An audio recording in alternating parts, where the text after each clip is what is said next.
Paix, sécurité et cohésion, ce sont les 3 priorités du chef de l'État ivoirien Alassane Ouattara pour son nouveau mandat.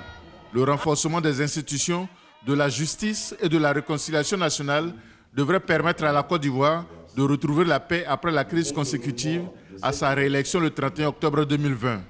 Il s'est réjoui à cet effet de la libération sous contrôle judiciaire de certains opposants. Il a gracié 2000 prisonniers de droit commun. Le président Ouattara attend beaucoup de la reprise du dialogue politique avec l'opposition en vue des élections législatives.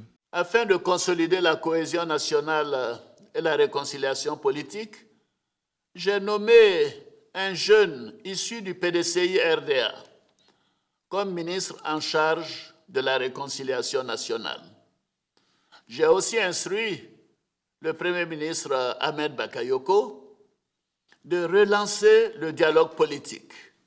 En vue de la préparation des prochaines élections législatives, je salue l'adhésion de toutes les parties concernées à ce processus, qui a enregistré la participation de tous les partis.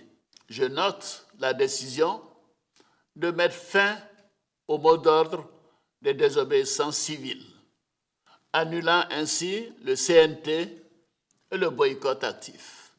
Au plan économique, le chef de l'État ivoirien s'est félicité de l'amélioration des conditions d'accès à la santé, à l'éducation, à l'électricité et à l'eau potable.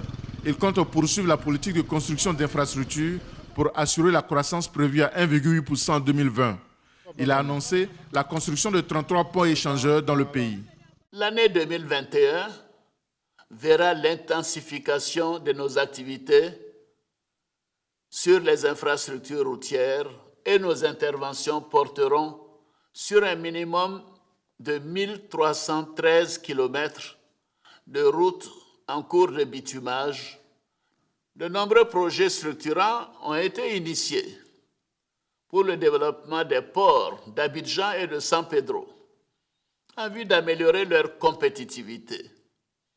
Ainsi, la construction d'un nouveau terminal céréalier au port autonome d'Abidjan, lancé au cours de cette année 2020, permettra d'accroître considérablement la capacité de stockage et d'apporter une solution durable à la problématique de la sécurité alimentaire en Côte d'Ivoire et dans la sous-région. Selon le président Ouattara, le programme social du gouvernement sera poursuivi en 2021 afin d'offrir des emplois aux jeunes et favoriser l'autonomisation des femmes.